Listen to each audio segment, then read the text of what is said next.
love it. All sports, double coverage. What's going on, ladies and gentlemen? Welcome to Double Coverage. We hope you're still living, loving, and breathing forward. I'm Dom with the great man Sauce. How you going? And welcome to the 50 Club. 5-0, half ton. We're halfway there, and it's been a massive 50 shows. We've come a long way, and happy to be here, Dom. Happy to be here with my Uncle Larry, and it's been a great ride. How you been, brother? How you been? I'm good. I'm going well. I'm excited. 50 shows has come very quickly. It's 50 just double coverage shows. Obviously, we've got all our special guest shows in the background as well and other content, which has been awesome. But we'll take the time now, Sauce, at the top of the show, just to say a very big thank you to everyone that has supported us, from 2 listens, 2 plays per week, to literally whether it's 60 plays a day now or every couple of days and 100 in a week. Some of our podcasts are getting 80 to 100. So I know in the grand scheme of things, people might be like, oh, 100 isn't that many. But to us, it's 100 more listens a week than what we thought we were initially going to get in the first place. And honestly, a massive thank you to so many people. You know who you are. I know I've said it 1,000 times, but we've had so great support, obviously, from Cherry and so many people out in the community. Buster, heaps of people. Buster, Cherry, Poolax, who else? LTB, Card ladder. Everyone. But I was going to say, I was actually going to stop on Chris and just say, as I said on the come up with Cage, the turning point actually was after we had Chris on the first time. So that actually changed the dynamic of our show. Obviously, I think a lot of people were like, oh, we'll listen to Chris on this podcast. And then from then, I think we retained a fair few people over in the US market, which have become regulars, which is awesome. And just, a massive thanks to people in the community that have stuck by us, and we've made heaps of friends out of it, whether it be here in Australia or overseas. And to everyone that listens, a majority of listeners are actually from North America. So to everyone that listens from North America, Canada and America, and of course here on the home turf in Australia, thank you so much. We really do appreciate it. And to other people that live around in other parts of the world that listen to us. So we appreciate it. 50 down, 5,000 more shows to go, and then we'll retire, hopefully.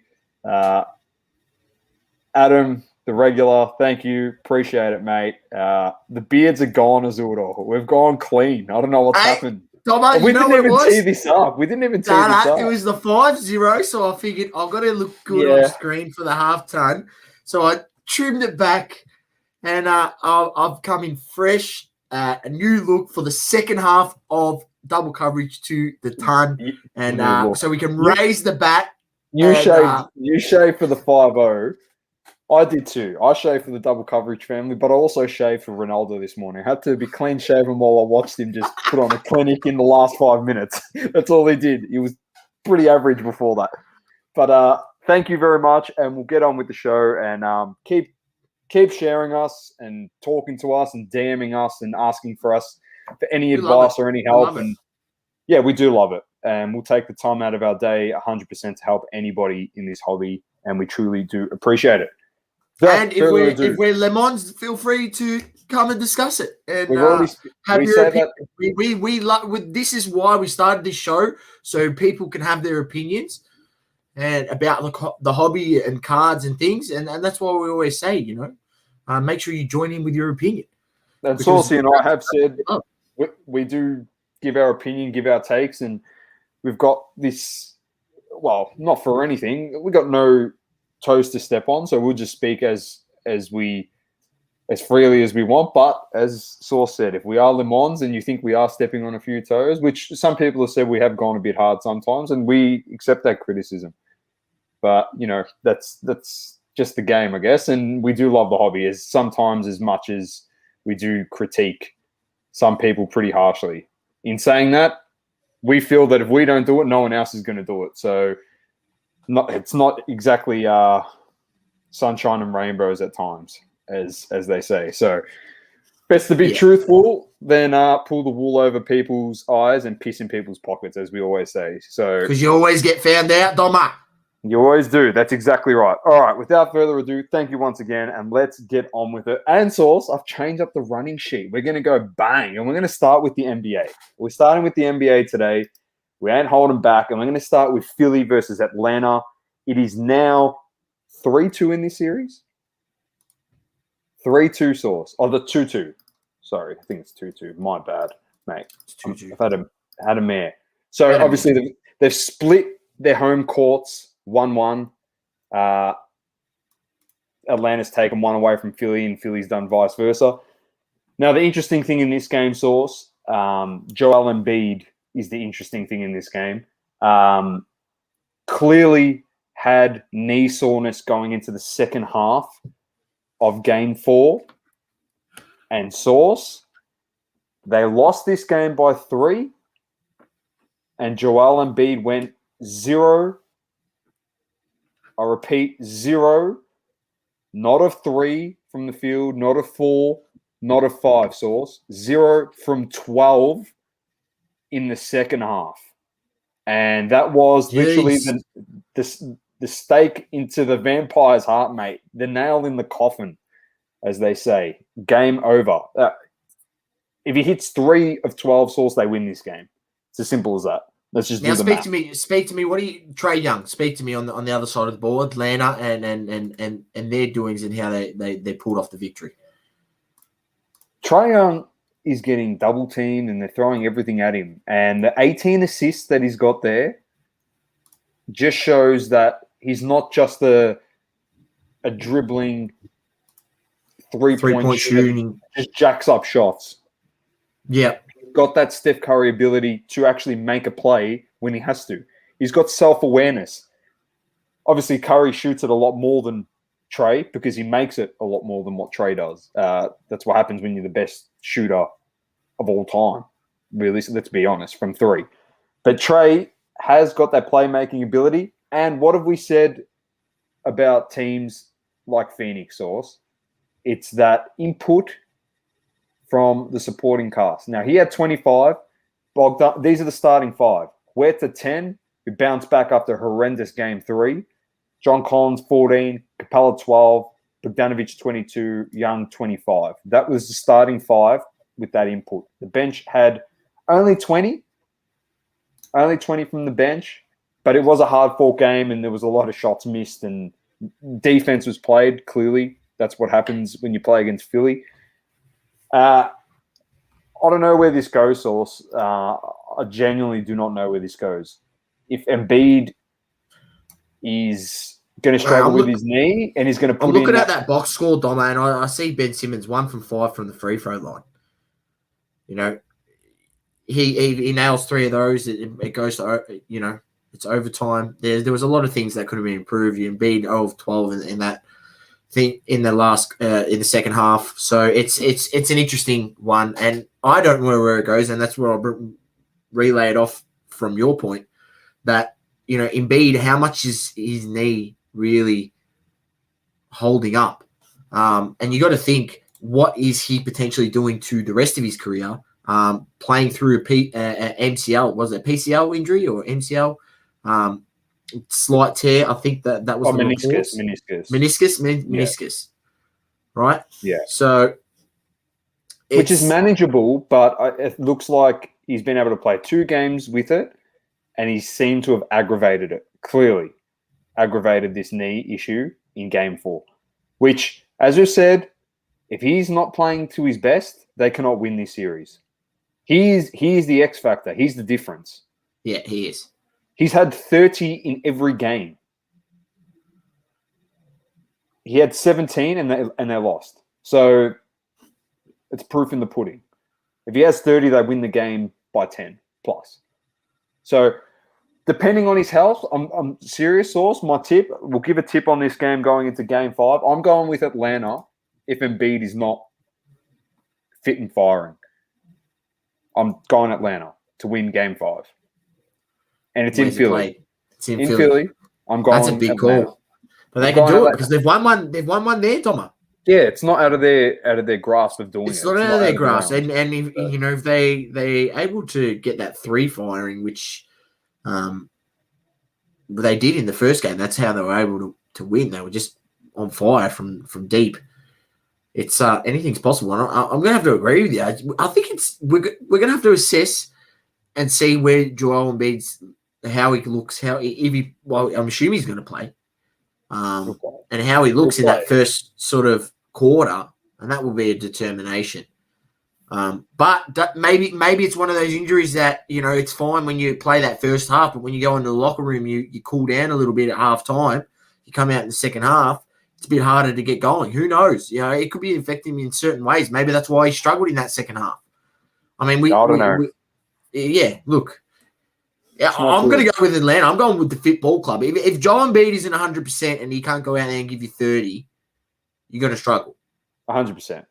And not even that, it's the other things he does on the defensive end that he's shown he's a monster. And now if he can't defend, he has to back up a bit more on Trae Young because his lateral movement isn't as good. Well, what's Trae Young going to do? He's going to pull up and hit that floater that he's shown he's lethal. Lethal. Correct. One of the best floaters going around. So that's going to be interesting, Game 5. So I'm going Atlanta based on Embiid's health, and same with you by the looks of things. Let's move on to Game 5 coming up. It's going to be Jazz versus Clippers in LA. Now, Clippers got Game 4. They've won 2 straight. My opinion, series is finished. No, it should be in Utah, bro. The game. In Utah. Sorry, it was Jazz at LA. Sorry, it's in Utah. I reckon the series is over, Source. Look, I think the adjustments they've made, they've realized, and not for anything. This is what I'm going to say. I'm coming out here, and I'm going to say, I commend the Kawhi, because he's come out here and decided, you know what, I'm going to guard Donovan Mitchell. Now, Donovan Mitchell went out and scored 30 or something like that. He put 37. He put up in that game, but he was visibly disrupted, and especially when it came down the stretch and how they were able to pull away. Kawhi Leonard was guarding him, right? And I can't say the same for another man today, but we'll go on to that game in a bit. I can't wait to get onto that game.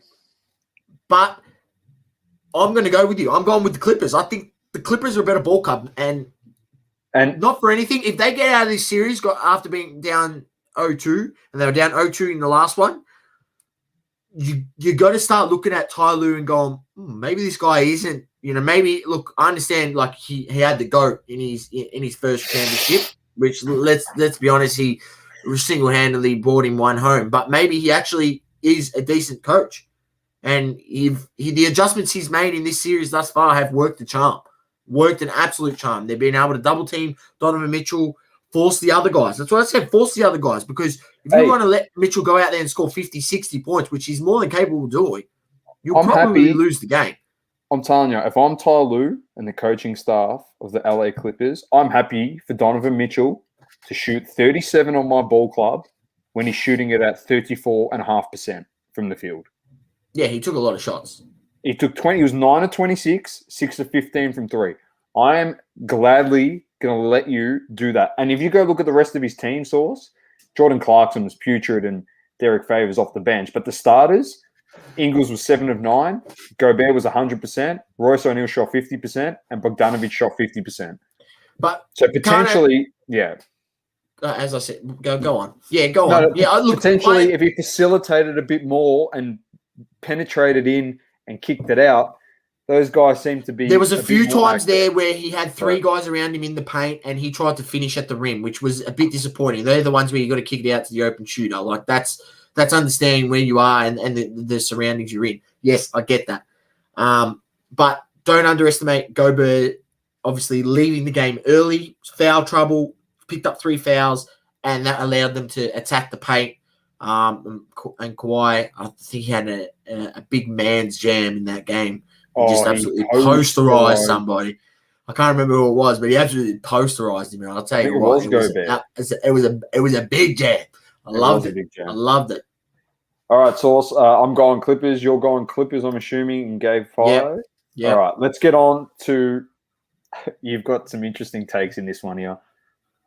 Brooklyn took Game 5, 114 to 108 in Brooklyn, off the back of the Slim Reaper, easy money sniper, Kevin Durant, who put up 49 points, 17 boards, 10 assists. He was 13 to 16 from the free throw line. Sauce, this was an exhibition. It was clinical. He played every single minute. He's the only player ever to play every single minute and have that stat line, and he's the second player next to Lego, who did it in the Eastern Conference Championship, to play full minutes. Now, the interesting thing was James Harden is completely and utterly underdone. If that terminology is not used anywhere else around the world, I'll explain what that means. He's clearly injured. Visibly injured. He was just on the park because they had no Kyrie, and you got to He's a decoy. He's a decoy. You can't disrespect James Harden, even if he's injured, and be like, "Oh, we're not going to defend him at the 3-point line because you'll make you pay." That's KD's like, I'd rather have you on there at 30% capacity, so you can draw defenders and feed me the ball or feed our shooters the ball, than you sit in the bloody change room and who's going to be playmaking?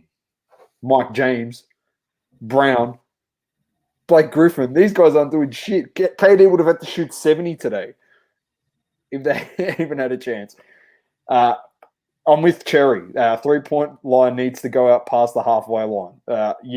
They are taking the piss. They definitely are. Best individual effort ever, says Matty for KD. Sauce is not going to.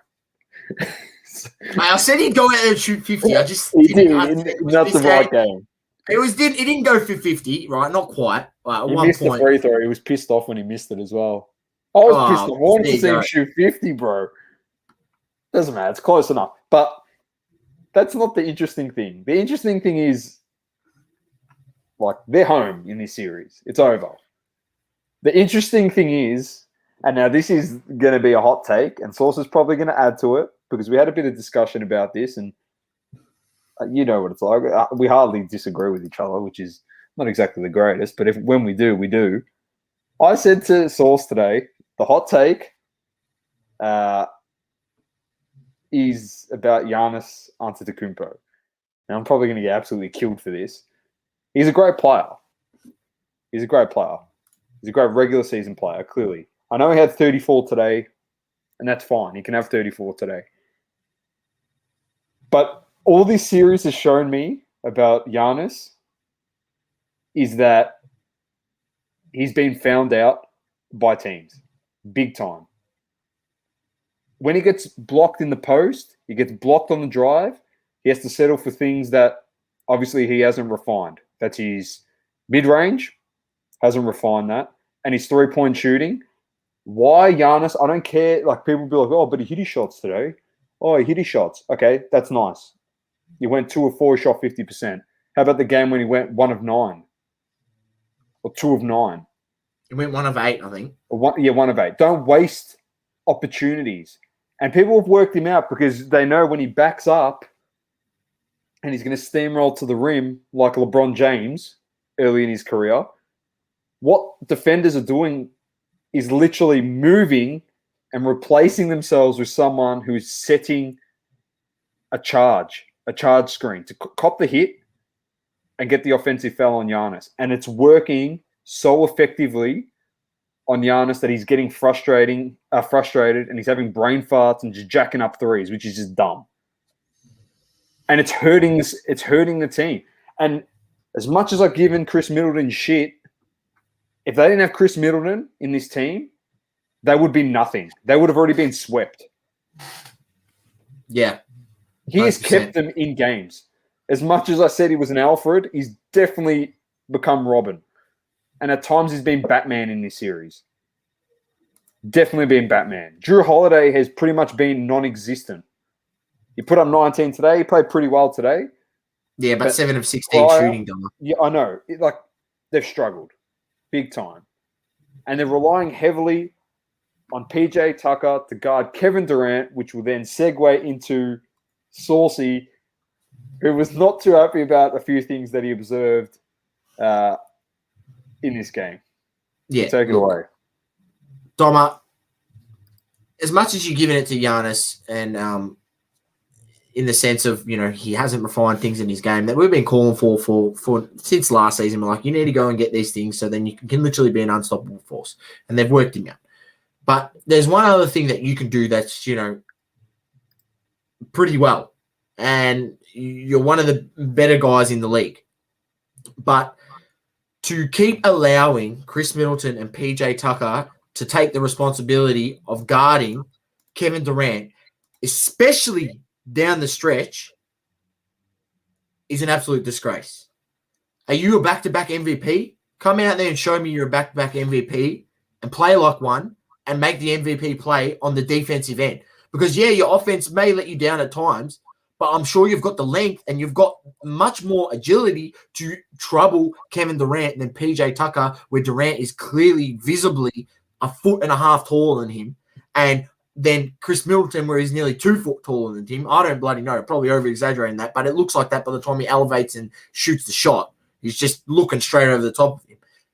Why the hell is Giannis Antetokounmpo not guarding Kevin Durant down the stretch? I don't care. Look, fine, get throughout the game. At times, Giannis, you got to reserve energy for the offense. I get that. But the last 5 minutes, you should have been guarding Kevin Durant every possession. I don't give a shit. Every possession. And they should have been double-teaming Durant and forcing the other guys to beat them. I don't give a shit. You could tell Harden was no good. Harden went 0 of 8 from 3. 0 of 8. Every shot he shot was short. You would have been able to tell that. So why aren't you double-teaming? They should have won this game today, the Bucks. And now that they lost this game, I'm telling you, Kevin Durant is going to come out in the next game and he's going to finish the series. I feel I don't know. I just reckon he's got that in him. He's going to play, I don't know if he plays 48 minutes again. Maybe Harden plays again. He plays a little bit better. He must be playing at like 60%. He looks at 60%. He could still dribble. He'd still dribble past guys. He could still do his little step back. But every shot he shot, step back was short. Play for fouls, as he usually does. He got there 3 times, nailed 3. There you go. Yeah, that's right. Better than Ben Simmons. Ben Simmons gets there 5 times, only nails 1. But the funny thing is, Sauce, I don't know if you saw the comment, but Giannis said that KD was the best player in the world after this game. I can guarantee you right now, and excuse the language, I not in 1,000 years would have fucking said to my opposition player who just killed me in a series that he's the best player in the world. I never would have said that to my... Do you reckon Michael Jordan and Kobe Bryant and LeBron James would have gone out there and be like, hey, yeah, he killed us. He's the best player in the world. Yeah, that's all right. Rightfully so, we got beaten because he's the best. Are you actually dumb? So from this day forward, I should have told you about this a bit earlier. You probably would have got the Lamont of the week, Giannis. But from this day forward, I'm not calling him Giannis Antetokounmpo. I'm not calling him the Greek Freak. I'm not calling him Giannis I cannot shoot, bro. I'm calling him Kevin Durant's son. Because Kevin Durant is clearly got in his head. I don't care you want to be nice. There's no being nice in playoffs, mate. You're here to win. The game was on the line. It's a game 5. He didn't scales. It tips the scales in the balance of a team in favor of winning a series. Historically, massively. And they're in a lot of trouble. They're in a lot of trouble. A lot of trouble. And props to Uncle Jeff Green as well, who just put on a clinic. Went off today. Went off. So it's going to be interesting. I'm going with you, Sauce, KD, to just be a cold-blooded killer and just finish him off in the next game. So done and dusted. All right, we'll move on. Cherry said they like you without the beard. Very nice. You just got that clean, Sauce. Thank you. Everyone's all over it. Thank you very much. Let's move on to soccer. And soccer, we're not even going to talk about. There's a reason why we moved on to it. It's obviously Euros time. And as we do, we want to give you the best bang for your buck, in that it's all free content. Go and listen on the doublecoverage.media podcasting network to Azuro's Euro. You will get all your soccer fix on there. Everything will be on there. He's doing a show with Anthony Collects. Daily content. Go listen to that. They're giving not just Euros info and recaps of games, but plays.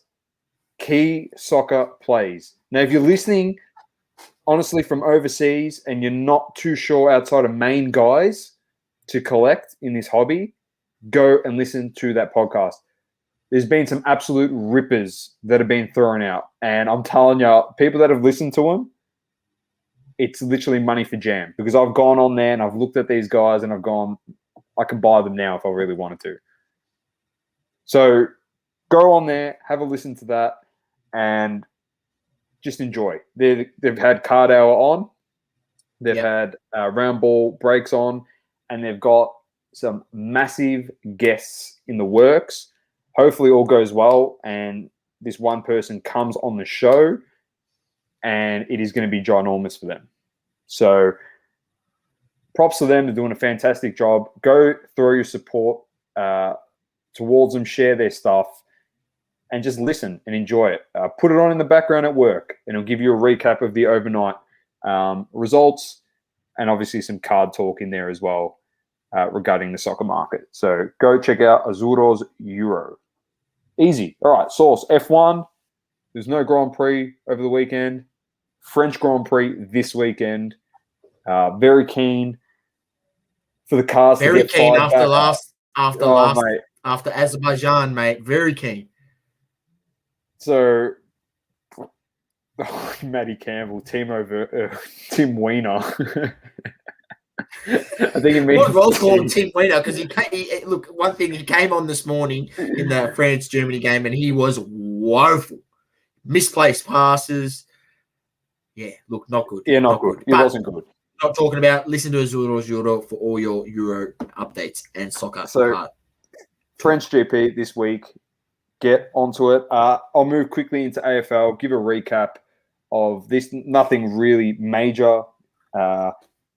Actually, there's one thing. One more buy round. Isn't it? One more buy round. But we had Port losing to Geelong in Adelaide, 112 to 91. Flat track bullies. Next, Hawthorn upset Sydney in Sydney, 89 to 51. That was a great win by them. Played very well. Freo defeated Gold Coast, no brainer. Adelaide beat, and I'm going to call them insipid, St Kilda Football Club. Insipid. I watched parts of that game. Watched parts. I seen the first half, and I looked at this. Doma, I think they scored one goal in the first half. Adelaide. I'm just going to mention this, right? And when I looked at the score and I seen shit, they're up by like what? They've only scored one goal. There's no chance they're going to win this. Like I literally stopped watching. Then it got to the 15 minutes to go in the last quarter. I'm like, I better tune back in here. This is a game. St Kilda went in at halftime and thought they'd won the game. That's pretty much what happened, Dom. Legit. And I can't believe Tilthorpe actually kicked that goal over his head. That's a disgrace. The fact that no one was there to just even touch it on the line. Like, come on. Thanks, Renee. Thanks, James, as well. Appreciate that. Appreciate the love, bro. Really do. We'll move on. My boys did a St Kilda leading into the last quarter. Difference is I expected it. Well, I expected it from St Kilda too. We're up by 4 goals, and we ended up drawing. At least we walked away with 2 points. Hey, we take it. We'll take it. Robbie Tarrant's back. Told you, Sauce. We get a few. GWS has been good. They've been good. GWS has been. I'm telling you. Get a few. You got to be happy with that as a North supporter. I keep saying it, and people keep going, "Oh, you shit." We're missing Aiden Cole. We're missing Luke McDonald. We got Robbie Tarrant back. You saw the difference he made coming back in. You win some games in the second half of the season if you play like that, Domo. You play like that. We get our guys back. 100% we will. And yeah, we are probably bottom of the ladder material, But as I keep saying, and I will keep saying, we are closer to a flag than what St Kilda Football Club is. And you can debate me on that. By all means, go for your life.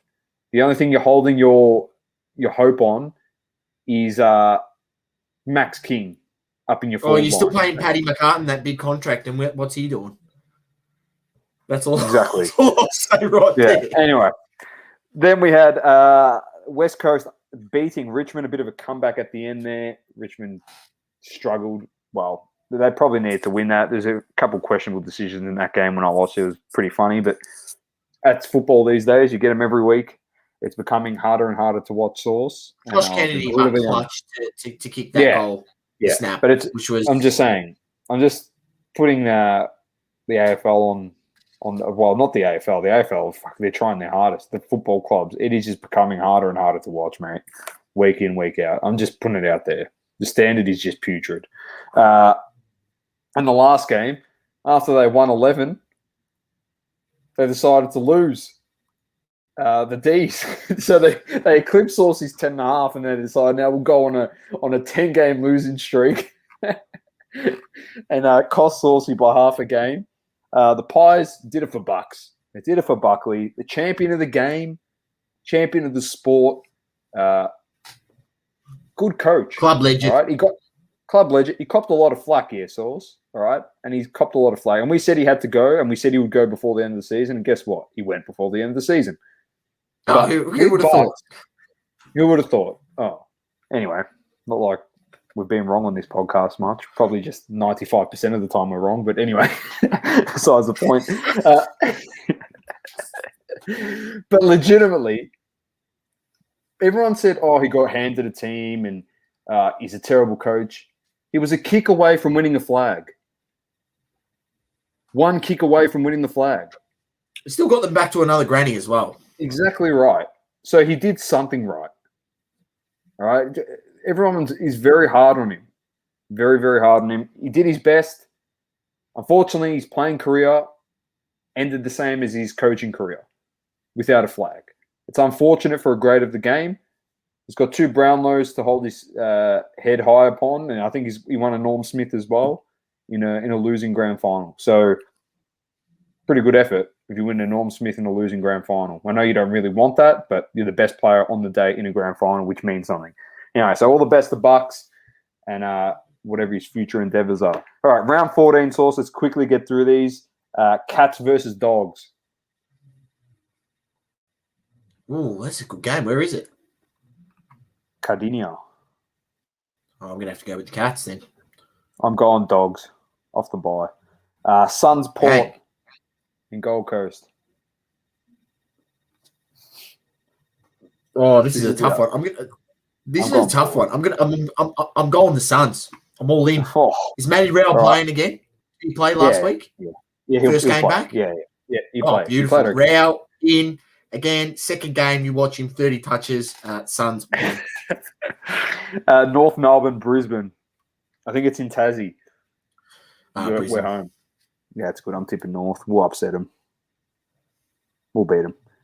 GWS Carlton. Well, GWS. There's no even. We'll see. You can have the bye. You can have a season off. You can have every team have half their list injured, and Carlton could have their full team, 0 injuries, and they'd still find a way to lose this game. So, GWS for both of us. Hawthorn, Essendon. Dons backing us in off the bye, freshened up a bit. We looked a bit weary. The young fellas looked a bit sore. I'm backing you in as well. Hawks obviously off a high win in Sydney, where you could clearly tell that they'd had the week off. Alistair Clarkson, the mastermind he is, came out with a game plan and executed it, and his players executed it to a T. But we will be doing the same thing to them, and we will come out and execute that to a T, and I think we'll win and beat the Hawks, where obviously we should have beaten them earlier on in the year. We slapped them up at half time, and that's right. We've come a long way since then. I think we've got enough to get the job done. Easy. The bye is Adelaide, Collingwood, St Kilda, Sydney, Freo, Richmond, Melbourne, and West Coast. All right, Sauce, over to you. Bit of UFC. Nice card. Doma, nice card is an understatement. This was the card of the year, and an absolute cracking fights. So, as we usually do, I will run through the results on UFC 263, the main card. Watched every single fight on the main card. It was a great day of sports on Sunday. And light heavyweight division, Paul Craig with the KO in the first round over Jamal Hill. This was nasty, Doma. This was nasty, let me tell you. Jamal Hill had his arm broken by Paul Craig, sorry. And really? It was disgusting. His arm was literally flopping around like dead meat. It was funny. After the fight, they asked him, could you feel that? Joe Rogan asked Paul Craig, could you feel that? And he goes, and he's got a Scottish accent. I'm not going to try to put on a Scottish accent because please try. Probably cock it up. Hang on. Well, we used to have Mr. Murphy back at high school, and he was Scottish, so we might have a chance here from old mate Murph from high school. This could be horrendous. This is the birthday present to everyone for 50 shows. This is going to be horrendous. It felt like a white fish against my leg. Felt like a white fish against my leg, flapping around. That's what he said.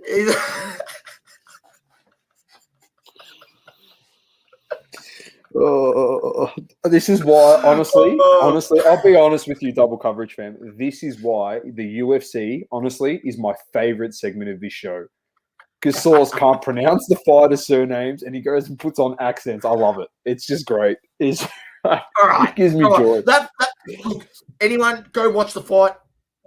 The replay, it literally lasts for a whole 3 minutes, and you get to see a man's arm broken. It's pretty nasty. Gross. And look, Jamal Hill, although he's a tough bastard, brother, you need to understand when you got to tap, when someone's got you in an arm bar, and not allow them to break your arm, which is what he let him do.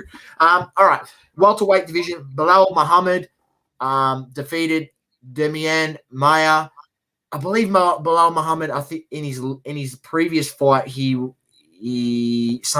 had an issue. He had a draw no contest with Leon Edwards. He copped a bad poke in the eye. If you remember, he came out in this fight, dominated Demian Maia. It was a renowned decision on points. Maia, he didn't look very good. So Bilal Muhammad won that easily. Leon Edwards defeated Nate Diaz in a round 5 decision. Now, look, Leon Edwards dominated him. The card said that, but that didn't tell the full story of what actually happened.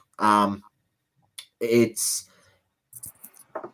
in round 5, Nate Diaz knew he had to try and knock him out, so he came out like that, and he nearly did knock him out, Dom. He had Leon Edwards was stumbling. He nearly had him, and Nate Diaz just kept coming. That's why I said last week that when Nate Diaz is on the card, you must watch because you don't know what can happen. He was down. He was getting severely beaten for 4 rounds. Severely beaten. And you could and you looked at Leon Edwards and you looked at Nate Diaz and you're like, yeah, Leon Edwards is definitely winning this fight. And you could just tell by looking at Nate Diaz, the way he was busted up. But he looks like that in every fight. And you can never count him out because he just keeps swinging. And he came out like that in the 5th round. And it was one of the most entertaining fights of the year. Definitely tune in and see that if you can. But Leon Edwards, too good for Nate Diaz. Look, still want to see Nate Diaz fight because he's entertaining as hell. But he's got to start winning some more fights. I think he might have lost his last 2 fights, I believe. So you got to step it up, Nate. He's obviously back in the UFC after the UFC renounced their drug testing for cannabis because he's a big marijuana smoker. He loves the hooch. So he's back and back for good, which is good for the sport.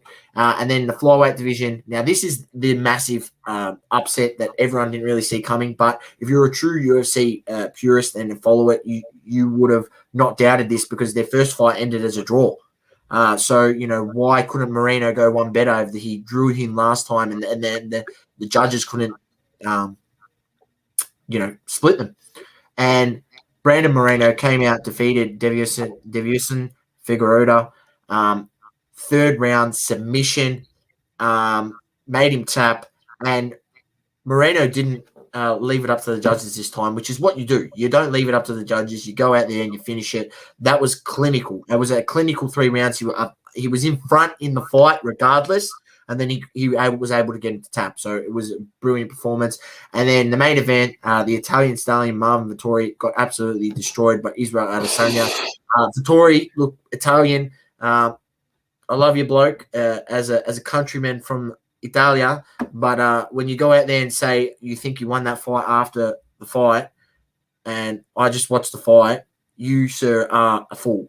You got absolutely destroyed, picked apart. You didn't try at all to close the distance. You got him down to the ground. You weren't able to keep him there. Adesanya clearly worked on, student of the game. This is why I say Izzy's good.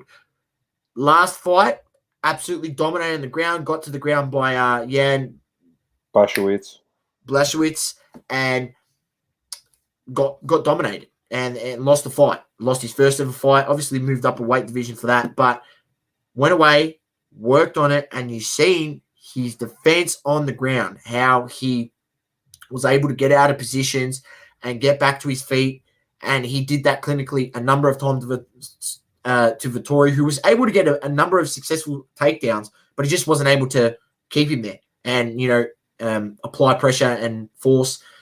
So Adesanya, too good, dominated him. So it was a great, great card. Every single one of those fights was entertaining, Doma. All right, so this week you got UFC Fight Night, Jung versus, how would you even say that? IGE. What would you say? How do you say that? Ige. All right, let's go with that. Ige. Dan Ige. We don't know, right? That's what we're going with. That's the main event. That's the main event, right? Well, see, there you go. Dom, I stitched you up there. Welterweight division, Matt Brown versus Diego Lima. Middleweight division, Wellington Turman versus Bruno Silva. Featherweight division, Julian Rosa versus Choi Sung Woo. Bantamweight, Marlon Vera versus Davey Grant. Heavyweight division, Aliski Olenek versus Sergey Spivak. And featherweight, the main event, Chan Sung Jung versus Dan Ige. And I believe is that the Korean Zombie? It is the Korean Zombie. That is the Korean Zombie. There you go. Yeah. The Korean Zombie. Yeah, we know his fights are entertaining. So tune in this week. Main card kicks off 9 a.m. Australian Eastern Standard Time. Find out what time it is on your local guides. Tune in. UFC. Bang. All right, Sauce. Sport's all done and dusted. You now can sit back, relax, and we can chat the hobby to whenever this podcast ends. So, Sauce, my mon of the week is hobby related. Now, you were distressed when you came and brought this to my attention. The encyclopedia of the hobby came to us both personally and told us about this. But you happened to find it just before he mentioned it to you and set the scene. How did you come about this? All right, Doma. I was sat down with my bowl of cereal and a coffee, a bit of crunchy nut, like the honey aspect to it. And I was on the blog.paniniamerica.net, obviously Panini America's blog, where they put out all articles for you to consume and read about their products and things going on that they want to talk about. And I will bring up the article, Donna. So let me just give me one tick where I bring it up and share my screen. There we go. And here it is. Panini America delivers a detailed first look at the upcoming 2021 Clearly Donruss basketball. So they're bringing it back. They're bringing it back. Clearly Donruss. First of all, for the record, trash product. Right? Anyway, go on. No, for the record. Panini America have officially recently set out a preliminary product information solicitations for several exciting new products coming soon to a hobby shop or online retailer near you. Today, we are sharing the same information with you here on the Knights Lance, this time featuring the acetate-aided, visibly unique, clearly Donruss basketball. All right, so going through, reading the article, yep, sweet, and I see this image here. Luka Doncic rated rookie, clearly Donruss. Yeah, it's his rookie this year. No, but then I was like, what the hell? I was eating my cereal. I nearly spat out my cereal, nearly choked on my cereal. I was like, what's going on? Surely they're not putting Luka Doncic rookies in the clearly Donruss product. Then I thought, hang on, wait, they've done this before where they've put the last year's, they did this with Jar and Zion with the hoops cards where they put them on this year's hoops as rookies. And it was later said that they were, just mock-ups, right, to show off the product. So I was like, all right, look, let's not jump too soon. So kept reading, and didn't dispel that it wasn't the case. So I sent you the article, Doma, and you went out there, and what have you found? I dug a little bit. And by this stage, as we said at the top of this segment, the Encyclopedia of Basketball made us very, very aware of this product, because we got this Luka the Don rated rookie card sent through. And sometimes, as Saul said, it's just a display thing. This is what we're thinking of doing, and not for anything. I hope it really is. Props to Adam, who said Saucy's clearly not a fan of clearly Donruss. Very, very, very nice, Adam. Very nice. Thanks, Marty, for the half-century love. Now, so if you go down, Sauce, we just stroll down a little bit on this article. I kept digging. And you stop right there. You see the Luka the Don. Anyway, you read this text, all right? Backed by, I've got it up here, so I don't need to bloody squint, even though I've got glasses.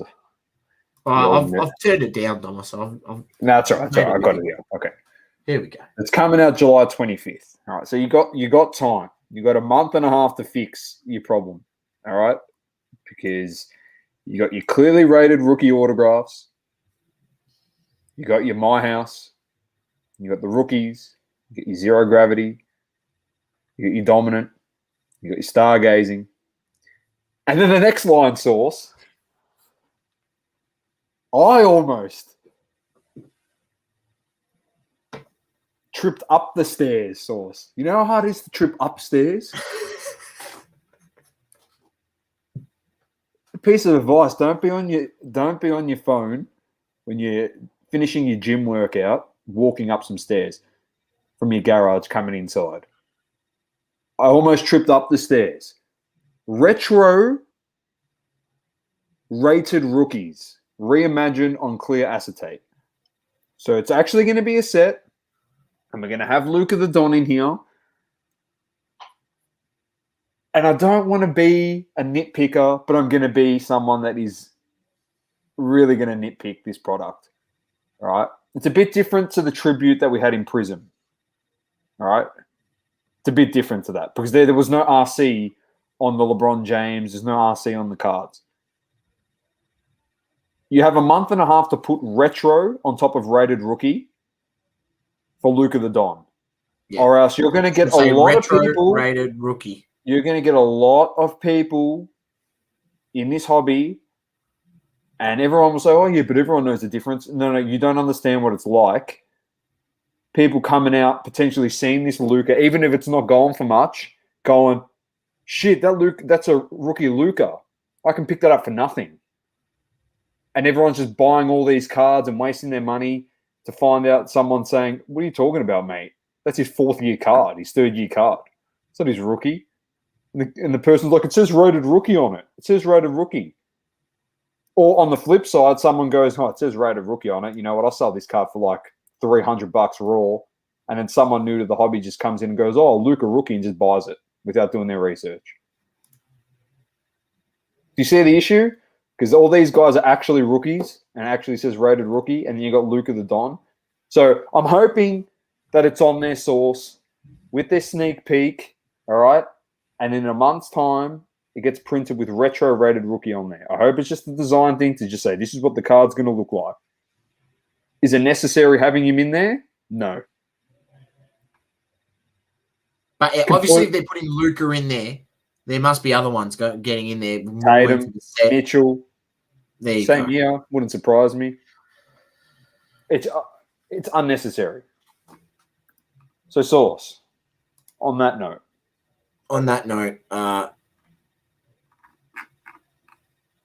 I'm clearly not a fan of Clearly Donruss and Panini America.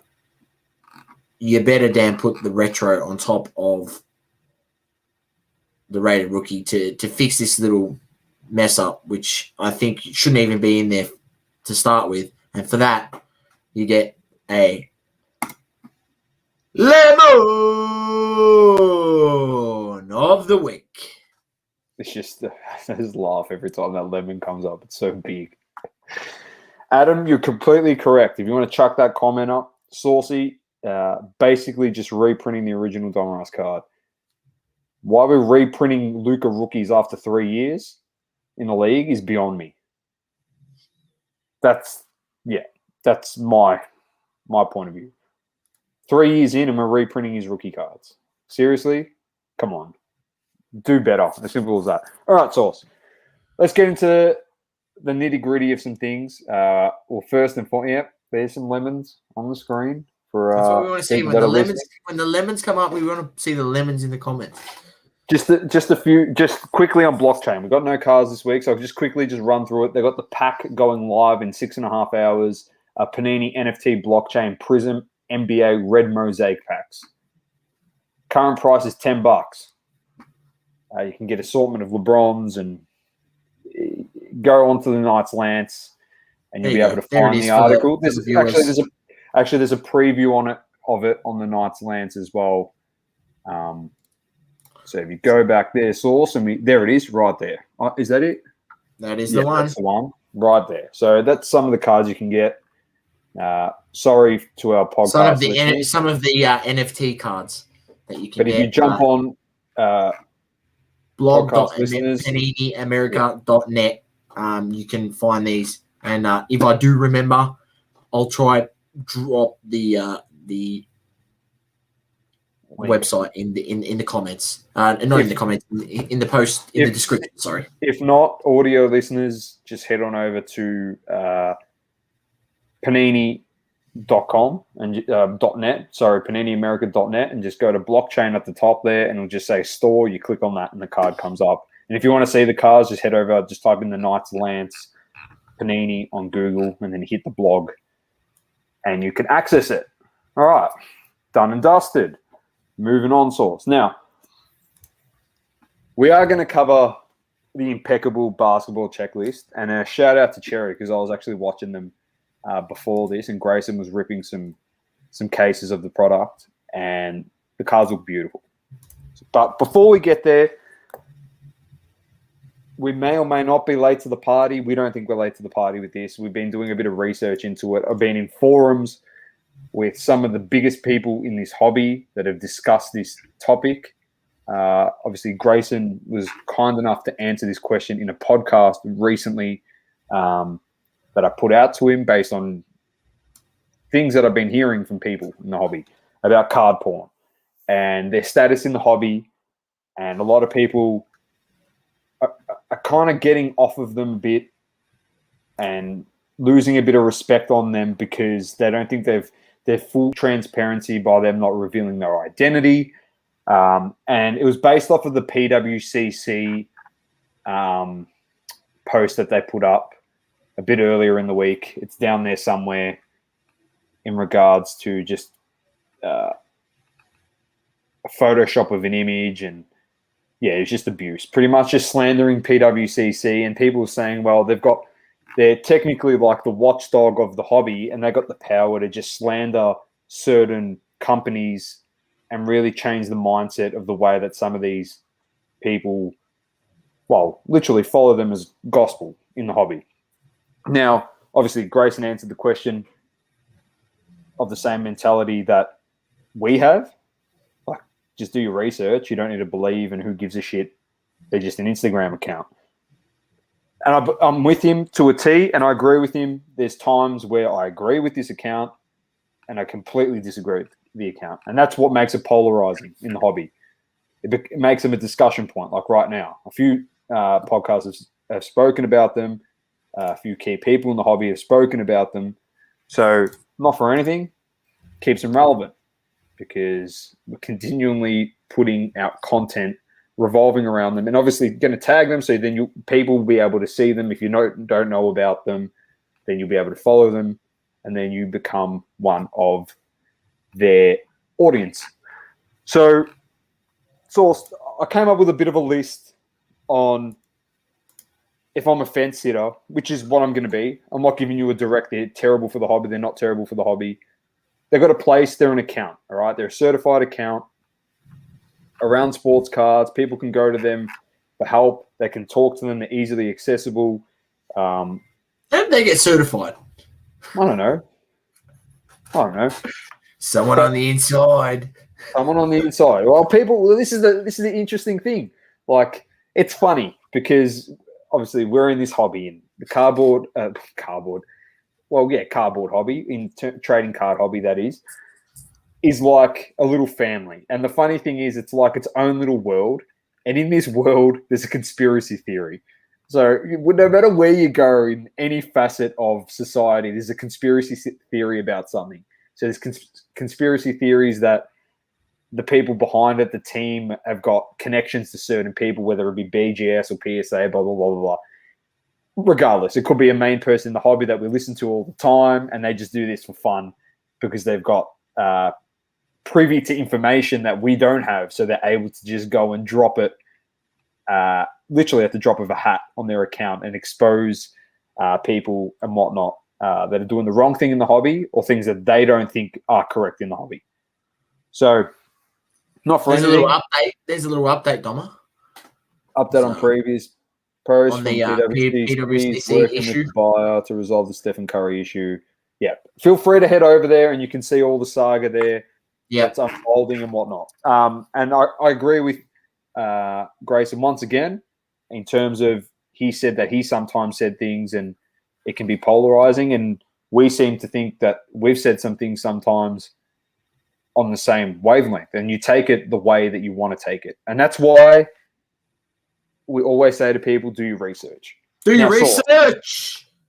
I'm going to say a few things to you about Cardporn, and you tell me yes or no. All right? And if you're coming into the hobby and you have zero knowledge of the hobby and zero experience on the hobby, you tell me if this is a positive or a negative in terms of the way that they look. This is a bit of a market research for Cardporn if they watch this. We're not slandering you because there's some good things that you do here, and there's some things that maybe people may not agree with. It's the same thing with any show and any content creator out there. And the best content creators are the content creators that can take the feedback and improve their work. So, Source, if I said to you that help people in the hobby, you'd say what? Yes. Yes. All right. They share content in the community that is hobby related. Yes. Nobody knows who they are, so you can't identify with them. Yep. True. Yes. Issue? Is that an issue or a positive or a negative? It's a positive and a negative. So double-edged sword. Can influence new collectors' mindset due to their large audience. Possibly. Yeah, possibly. It's a bit of both. Now, on that one there, I'm all with a lot of people out there saying like, oh, that don't influence product and manufacturing. And I completely agree with that because Panini don't give two shits about an Instagram account, and Upper Deck don't care, and Tops don't care. They're not going to go, oh, Cardporn said this, so we're not making the thing. Like we just gave the Le Mans of the week to clearly Don Russ. They could say, we don't give a shit about what double coverage say, we're going to print it anyway. And every Tom, Dick, and Harry is going to go out there and buy it, and we're going to make a shit ton of profit on our margins anyway. So it doesn't really matter. We're just trying to draw, some light on, just don't have tunnel vision is what we're trying to say on that product. Yeah, don't be a Lemon. Anyway, but that can be a double-edged sword for them in the way of you're bashing BGS on fake slabs, where PSA has been prior fake slab issues in the thing, obviously not bringing them up, and someone comes in and they see that, they think BGS is terrible, so they don't go with BGS. It can influence a new collector in different ways. On auction houses to use, grading companies to go with, cards to buy, so on and so forth. If they're bagging out an account because they disagree with that person as a content creator who shares a difference of opinion to them, then that person goes, well, I'm unfollowing that person now, without any thought of going and seeing that other account's point of view, if that makes sense. So it can be a double-edged sword. So Source. They have informed about PSA fake slabs as well. They got a little So if I said to you, they help identify fake slabs, positive or negative? Positive. They help identify patch swapping in cards, positive or negative? Positive. And we've seen some very good examples which have, had swift actions taken upon them by the likes of Golden and PWCC. It's funny. From their auctions. It's funny because Grayson said it's probably an account run by Biden or Trump as a joke. And funnily enough, I'm not saying that Cardporn is Trump, but not for anything. They are a bit like your everyday politician as an account. You could be frustrated with them at times, and on other times when they do card things like finding fake slabs and patch exchanges, you can absolutely love them. But I think, in my opinion, I don't know how you feel, ask you how you feel in a sec, that you need someone there to sometimes toe the line and obviously make thought-provoking content for people to go out there and go, oh, wait a minute, I never thought of it like that. Or, you know what, these guys have got no idea what they're talking about today. They've lost their shit. So it works in both ways. There's a spot for everyone in the hobby. They're going back to more posting cards and doing all that stuff. Good on them. Do what you got to do. I think everyone went a bit hard on them. In my opinion, I would love to know who they are, but in the end of the day, if I don't know who you are, I couldn't give a shit either, to be honest. You just keep doing your thing. It doesn't bother me. Unless you start harming content creators that have been in the game for a while and you start slandering people, then you're going to have a problem with a lot of people in the hobby just getting together and banding together and just saying you got no right to do this shit. And you'll be pretty much exiled quicker than you actually got into the hobby yourself as an account. So that's the one thing you just can be careful about. Just don't turn people in the hobby against you completely, because then you'll be done and dusted. Yeah, they do a lot of positive, and and there, as you said, there are things that they do which are toe the line and don't. It's good and bad. That's what I said. Like I have always said, their account you should follow because they help you. They help you with things that there are issues in the hobby. Not, as we said, that not everything in the hobby is always smooth sailing. There are things like fake slabs. There are things like scammers. There are things like PayPal chargebacks. There are things like shield bidders. There are things bots. Like, bots. Like there's so many things that they all exist. And people out there like us and them, they just try and help others, inform them. And it's sort of good because there has been some things that there's been some issues with people over at certain places, auction houses and things like that. And when someone, they've had messages or emails back and forth and they haven't got a resolution, Cardporn puts them on a bit of social blast and shit gets taken care of quick. And that's happened a few times. So, maybe that's sort of a benefit of them staying private, because if they went private and they went and did that, obviously clearly, those people at those businesses are going to come headhunting and be pissed off with that person because they know who it is. They can't really do anything if they don't know who it is. that's one positive in a sense. So I think we just wanted to give our take on it and look at it as a holistic approach and a broader hobby sense of the issue. All right. I don't want to look at it like I'm a content creator. I don't want to look at it as I'm a breaker. Let's look at it as a hobby. There's benefits for most people. It's one thing to be one section of the hobby and say, oh, this is how it affects me, so everyone else who gives a shit type of thing. But Adam says influencers have their own agenda and products they push. Like you guys always say, it's up to you to do your own research. It's your money and spend it wisely. That is correct. Anyone can tell you to buy anything in this hobby. Absolutely anything. Oh, we had a few content creators telling people to buy this egg card at one point in time. Remember that, Doma? I spoke about that 2 weeks ago.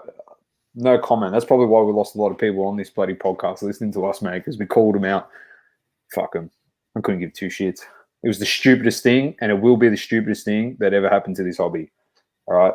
Because the sole intention of that project, which I'm not going to get into because I don't like, the sole intention of it was to be for good, and all it turned it into was the biggest pump and dump scheme in the hobby at that point in time. And now everyone laughs about it. It's all well and good to laugh about it when your sole intentions have been poisoned by what you intended to do was give money, but to the unfortunate. But in the end, you've ended up just raking in all the money for yourself. So, as I said from the get-go, it was going to be the biggest pump and dump, and it was the biggest pump and dump. So, refute me, anyone that wants to talk about that, but you are a lemon yourself. So, as simple as that. All right, Sauce. Moving on. Impeccable basketball. As I said, cherry ripped this. I was just watching it before we jumped on here. Absolutely amazing, some of the cards. So I'm on Cardboard Connection. Just jumped on. We're going to go through another checklist this week. We went through Core Kings last week. So if you're keen on that, go to show 49. And we went through the Core Kings checklist and had a discussion around that. And I think safe to say the consensus on Core Kings last week was I loved it and you were content with it this year. You're not the biggest fan of that product, but you were content with it. You thought that they improved on it. There's a few they improved on it. I think there's some things in there that they're definitely worth having a look at. 100%. So obviously we'll have a bit of a read in terms of there's metal inserts in this. Likely to be stainless stars line, which adds limited parallels, which are orange. Each premium hobby box contains 9 cards, 5 autos, and 1 metal insert. And you can get a metal insert that isn't auto, as well as a color variant. You can get NBA logo cards, display authentic silver or gold bars. I saw Grayson pull a Donovan Mitchell silver NBA logo to 8. Just before I jumped on, was sick looking card, which you'll be able to see if you are watching on YouTube. There's a metal insert, stainless stars. There's a gold logo, James Wiseman, and then we've got here a Elegance rookie jersey auto of LaMelo. Do you reckon that jersey's worn? Probably not. They're also themed inserts that highlight a particular number or year that matches the print run. So draft pick number 7. So that's Stephen Curry there is number 7, which is pretty cool. Ja Morant further down. Release date is out now. Release today. So launch day today over here. As we said, 9 cards, 1 pack per box, 3 boxes 100 per case. Base set. 100 card base set. 100 card base set. All serial numbered to 99, parallels silver to 75, gold to 60, holo 35, holo gold to 10, platinum 101, and then the Asia parallels, red to 8, red and gold 1 of 1s. What else we got here? Elegance rookie jersey autographs, which obviously we know who we're going for there. Award-winning autograph set. George Gervin, pretty cool. John Stockton, D. Wade, Paul Pierce, Kareem. So those cards are numbered to 10 or 1 of 1 gold vinyl. Canvas Creations set is mint sauce.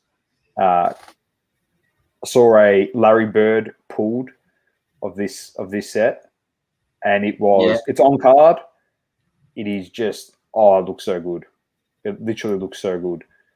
Extravagance autos, illustrious insect checklist. You can get Kenny Skywalker in there. Rolando Blackman from the Dallas Mavericks. Shaquille O'Neal. Who else is here? Grant Hill, Clyde Drexler, Jerry Lucas, Dirk Diggler Nowitzki. Who else is it? Boris Diaw from the Charlotte Bobcats source. Remember old Boris? Boris Diaw. Hito Turkoglu. Mike Miller, the killer for the Heat. Here's a gun. Immortal Ink set, impeccable draft picks, impeccable Hall of Fame. Sometimes I like looking at these vets, source, like the impeccable Hall of Fame autos, like John Stockton, Dantley, Dumas, Dennis Rodman. Love them. Impeccable jersey, impeccable rookie signatures. There's a lot of sets in this source. A lot of sets. It's a good look. It's a nice product. You know, if someone asked me, would I rather choose an impeccable or a noir card, I would probably lean impeccable. I like impeccable over noir. Sometimes people don't feel that way, but sometimes the problem with noir was like with the pen, and it can smudge on the black card, and that's been a criticism in the past on autos. And based on what I saw before jumping on, the autos look clean, even on the metal, because it's autoed on the metal, and then there's a plastic film over the top to protect it to not smudge. So off a permanent marker, that will clearly help it to dry a lot better and obviously reduce any smudging.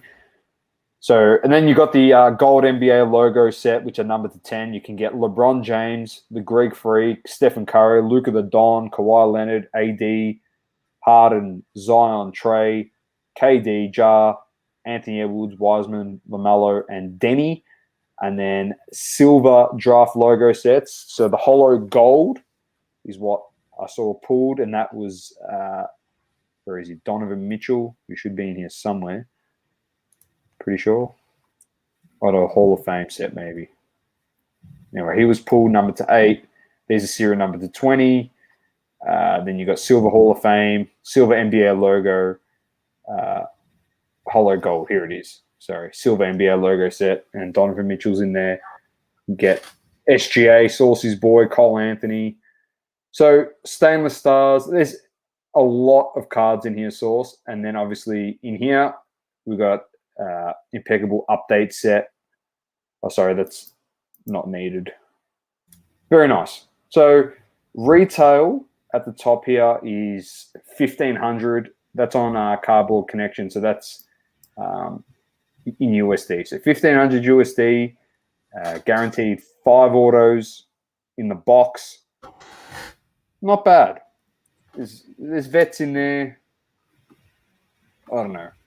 What are your thoughts? I sometimes in these products, Source, and I saw it get pulled, and I was watching who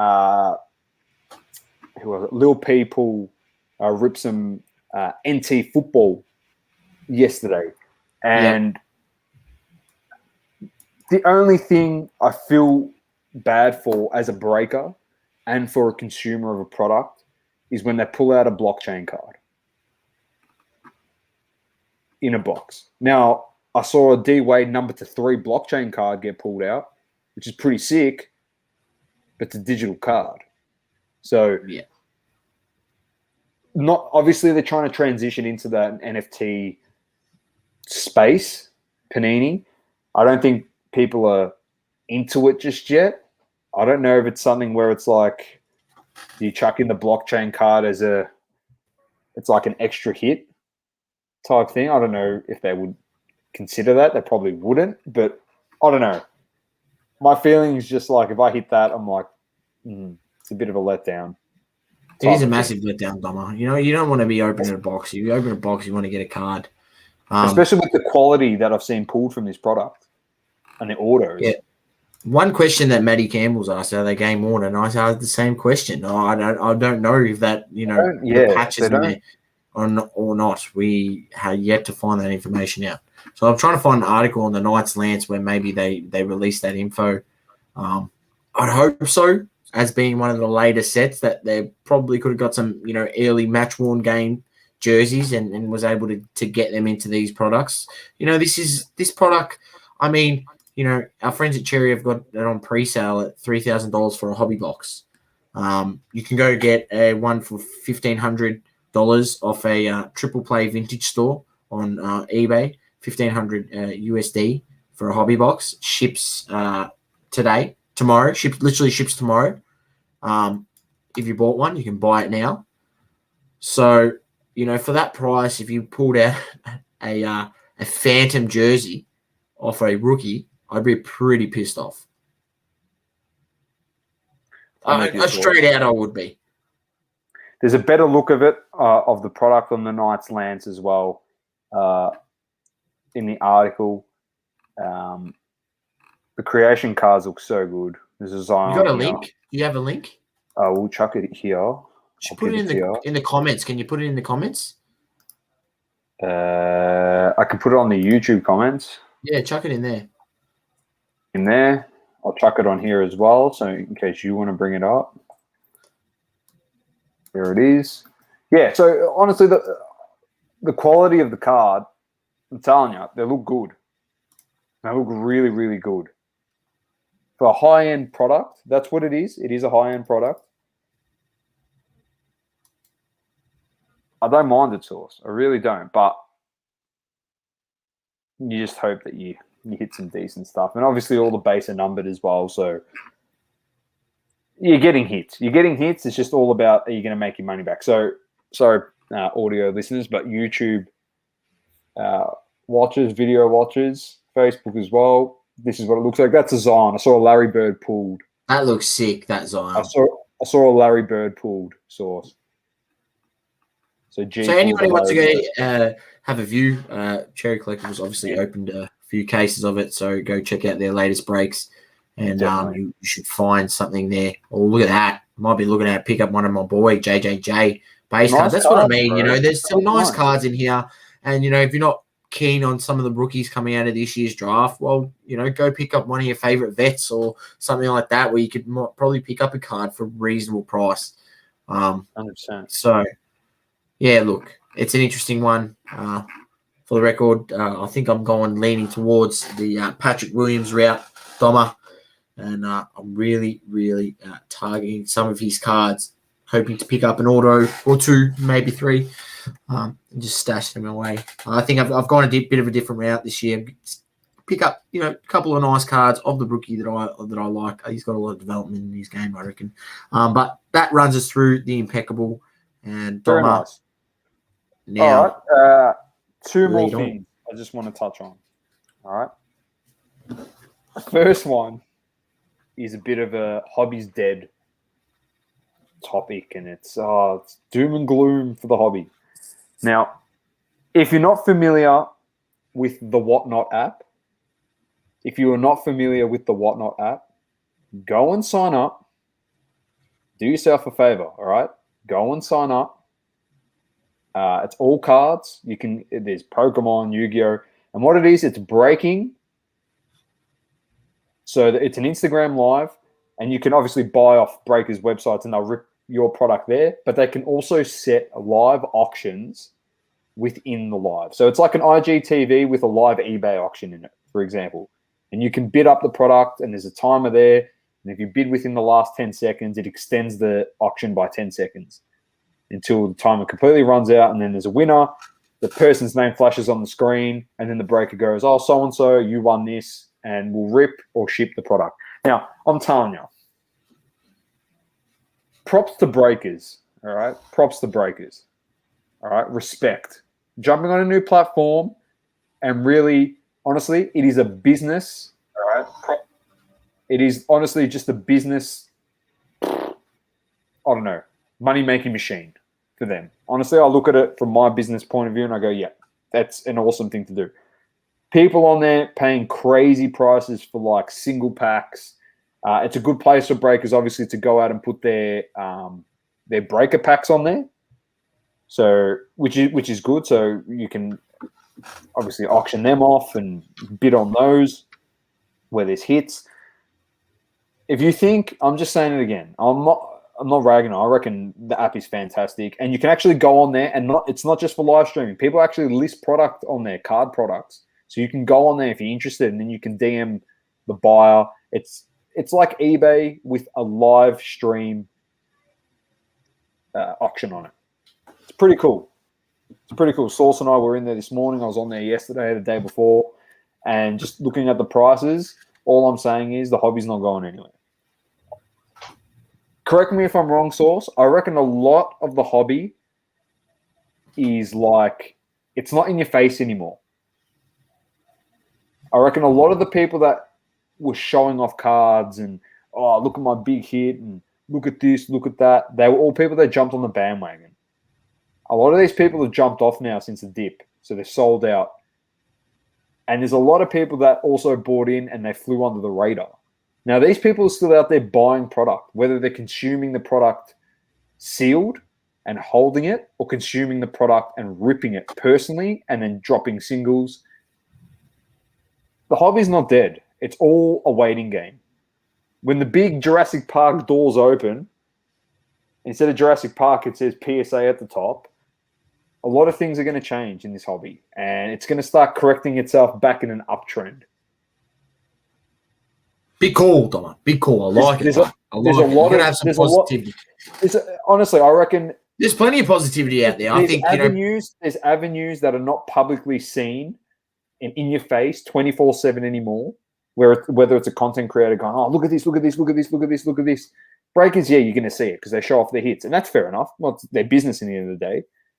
But it's not what people, it's like that facade. You know that facade that everything's a hit and I've got the best car and I've made the most money and I've done this, I've done that. It's slowly gone away from that because not everyone's making the most money anymore and no one's getting the big hit. So I think it's like a bit of an underground in a very popular hobby at the moment. Just watch this space because there's avenues out there like Whatnot app. Yeah, where it's interesting. The money is flowing thick and fast. No hesitation. It's a Kevin Durant pull-up jump shot, mate. No hezzy. And they're splashing. It's fast-paced. Look, credit to awesome, the creators of the app. Credit to them. It's cool. It's cool. I love it. It's a sick app. I love it. And I would not be surprised. And there's more other apps out there. There's obviously Loop app. And I think there's another one, I believe, as well, which I haven't checked out. Whatnot's really been the only one, and I'm hoping to possibly be able to get verified, and maybe I could start selling some cards on Whatnot. I don't know. They do, I believe, charge less fees than eBay once again, which is another positive for you as a collector and someone who wants to keep more of the profits, so you can buy more cards or do whatever the hell you want with the money. All right, Doma. Lucky last thing, double coverage media. It dropped. It came a bit out of left field. I know we were saying we had some big things, and it is massive. We've now got 4 podcasts on the doublecoverage.media network. We've obviously got this, the pilot podcast, Crunch Time with Anth and Lukey. So at @Mar_sports_sportscards and Anthony Collects. Then we've got Lockdown Lounge, which we're keeping. We're not changing the name because we don't want to just restart a new series. It's called Lockdown Lounge because it was born in the depths of COVID lockdown. So we're going to continue with the name. And then, of course, Azuro's Euro as well is now getting streamed on our podcasting platforms. So we're growing. We've got bigger things on the horizon, more podcasts, more content. Honestly, I know we always say it. Please subscribe. Please leave a review. Please share. Share our YouTube. Share our socials. If you think someone's interested in the hobby, please send out links to our channels. And we're always happy, as we said, to welcome anyone into the Double Coverage family, but also lead them to content creators that are beneficial to someone that is new in the hobby also. As we've said in the past, if we don't have the answers, we try and send you to someone that we think does have the answers. No, that's a great thing about the hobby. People are willing to help, and that's what we're here for. Like, that's right. The Double Coverage Media, we've obviously some Aussie content creators on board, and we're just doing some new things. Obviously, some content creators that post very, very consistently, and not for anything, we're all up and comers. So all up and comers, just trying to provide great content for people, and honestly, to fill that hobby itch that we get daily. So the members are TSA.Australia, so Sleeve and Steven, which we've mentioned, Ant Collects, Mars_Sports Cards, Azuro Cards, Matt's Card Shop, Saucy Collectibles, weaseled his way in there, and of course, Double Coverage. So thanks for the support, and we look forward to the future and what it holds. All right, Saucy Smoky, and let's wrap this bad boy up. All right, Doma. Saucy Smoky this week. I'm going to be quick with it.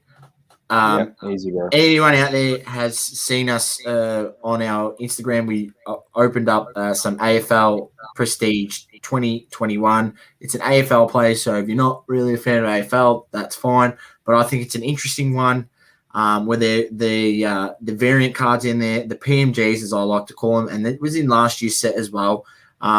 You can go buy some numbered cards. They're numbered out of 210, 60, and 125. The green 60, 125 is the blue, 210 is the red. I just been going to pick up stars. So obviously I picked up a few Essendon guys because I'm an Essendon supporter. So I picked up, Andy McGrath. I'm trying to get a stringer. I picked up a Dylan Shield. And then on the other side, I also got a Lance Franklin. And then I'm going to, get some more. I'm trying to look for a Petrarca. I got a Lance Franklin blue. So I'm just going to buy these guys. And if you look around enough, you can pick these up for $10 to $15, $20 max. And it's a numbered card. And I'm just looking to stack them. And look, at the moment, we know AFL is not really grading AFL cards is not really a thing. But get these numbered cards of the star players. Maybe grading becomes a thing, and you're sitting on these star parts. I'm happy to be stuck with a Lance Franklin card. I'm happy to be stuck with other guys that I'm looking at buying is Petrarca, who's obviously an up and coming player in the league. So getting these numbered variants of the better players in the league, that's what I'm looking for. Obviously, I've been watching guys like Nat Fife. Dusty's just too expensive, and I'm not willing to pay that money. But leave that to the Richmond supporters to pay the Dusty tax, as they like to call it in the Richmond tax. That's what they call it in their AFL card collecting communities. The Richmond tax, where everyone's paying more. But yeah, look, guys like Buddy Franklin, just look for the stars in the league. Paddy Dangerfield, Selwood, guys that have gone there and been good, because at the end of the day, if you can get those and grade them and maybe you get a few decent grades. Maybe that's something, you're buying those cards, numbered card for $10, Doma. Numbered for $10. To me, that's just a no-brainer. And they're very short print Australian footy cards. They're short printed, the numbered cards, that is. The base cards are fucking unlimited, mate. But the PMGs, as we've been calling them, and the clearance kings, they're short print. So bit of advice, but as we say, do your research. And just to answer your question there, Matty, the big Budweiser only got 31 goals to go, so stay tuned. Hopefully it's in Melbourne. You might see Double Coverage run on the field, give Buddy a big hug, get thrown in the slammer. I love it. It's all good. Perfect. All right, there's your Saucy Smoky. Once again, 50 episodes down. Thank you all again for your support. Keep living, loving, and breathing sports as Double Coverage. I'm Dom with the great man Sauce, and peace. Peace out. Thank you for tuning in. Please don't forget to leave a review on the Apple Podcasting app. Also, follow us on socials: Instagram, Facebook, Twitter, and TikTok. Talking all sports. Double Curve.